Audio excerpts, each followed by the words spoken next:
Ceux qui trouveraient mon histoire un peu bizarre, je serais bien d'accord avec eux.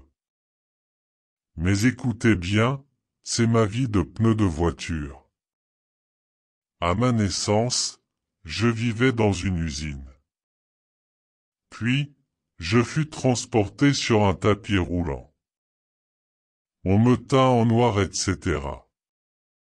Bref, j'étais comme tous les autres pneus. Sauf que je savais parler.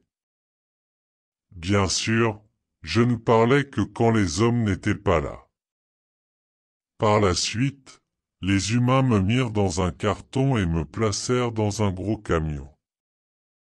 J'étais conduit vers un garagiste, puis dans un magasin d'automobile.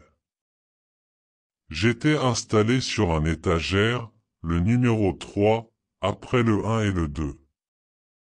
Mais quelques jours plus tard, j'étais tout seul.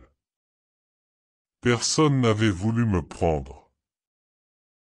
J'étais bien triste, seul sur mon étagère. Je me disais, pauvre de moi, me voilà seul, sans amis et sans propriétaire. Quand soudain, le caissier me prit dans ses mains et dit d'un air déprimé. Voilà que les gens ne veulent plus acheter le numéro 3. Tant pis, je vais le jeter à la poubelle. Je compris que le caissier ne voulait pas me garder un jour de plus. Je fus donc jeté à la poubelle, comme un vulgaire tas d'ordures. J'étais encore seul dans les ténèbres d'une poubelle. Je pleurais à chaudes larmes, je criais. Pourquoi moi seul dans le monde de la solitude et du silence? Je pleurais, pleurais, pleurais.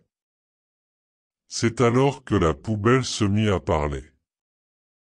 Oh, qu'est-ce qu'il y a là-dedans? Surpris, j'arrêtai de pleurer et je compris qu'elle s'adressait à moi. Je répondis. Je suis un pneu de voiture. Mais pourquoi vous pleurez, monsieur?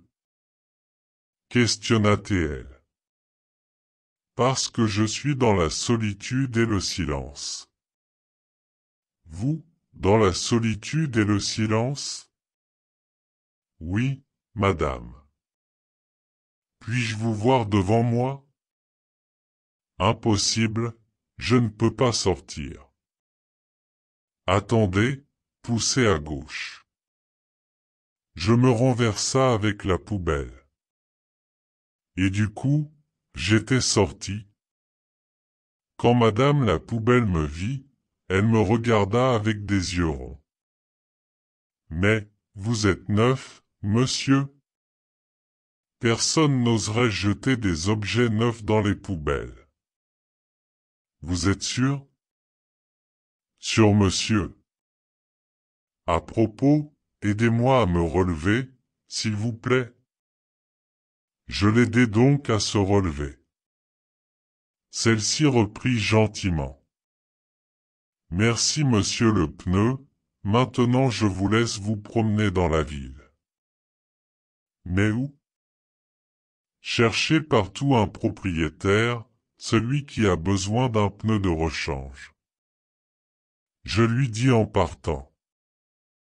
Au revoir et merci. C'est alors que commença mon aventure.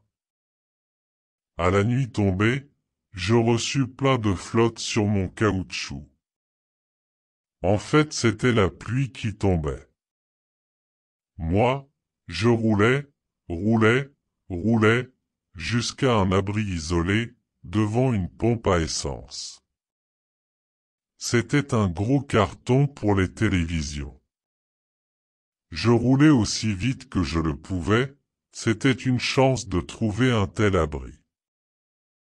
Je devais attendre qu'il fasse de nouveaux jours. Pendant ce temps, je m'endormis,